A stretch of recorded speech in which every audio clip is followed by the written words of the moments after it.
ప్రార్థన. సర్వోన్నతుడ, సర్వసృష్టికర్త, మా స్తుతులకు ఆసీనుడా తండ్రి, ఈ రాత్రి నేను రక్షించబడ్డాను అని చెప్పుకొనిచ్చు ఇంకా పడి లేచే బ్రతుకులోనే ఉంటున్న వారిని, శోధనలోకి లొంగిపోతూ ముందుకు సాగలేని వారిని ఈ రాత్రి ప్రత్యేకంగా దర్శించుము తండ్రి. దేవా, ఈ కడవరి దినములలో వచ్చుచున్న పోరాటములు గెలుచుటకు, శోధనలు జయించుటకు నీ ప్రేమ కలిగి ఓర్పుతో సహనముతో నీ రాకడ కొరకు కనిపెట్టుకొనుటకు మాకు ప్రతి ఒక్కరికి మీ పరిశుద్ధాత్మను సహాయం చేయండి తండ్రి.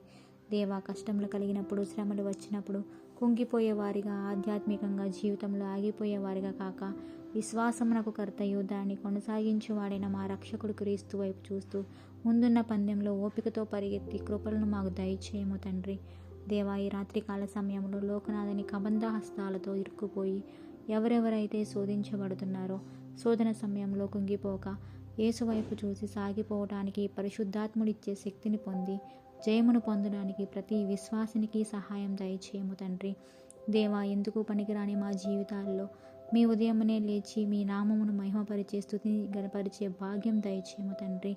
దేవా, మరణకరమైన దినముల్లో ఈ రాత్రి మేము పనుకొనుచుండగా సమస్త అధికారం మీకు అప్పగించుకొనుచు అలనాడు యోబు కుటుంబానికి వేసిన బలమైన అగ్నికంచె వేసి మమ్మల్ని కాచి కాపాడి రక్షించి పట్టజాలని విస్తారమైన దీవెన ఆశీర్వాదములు మాకు అనుగ్రహించుము తండ్రి. దేవా, ఈ నా ప్రార్థన మా రక్షకుడుకు ప్రభువైన యేసు క్రీస్తు నామంలో బ్రతిమాలి వేడుకొంచున్నాం తండ్రి.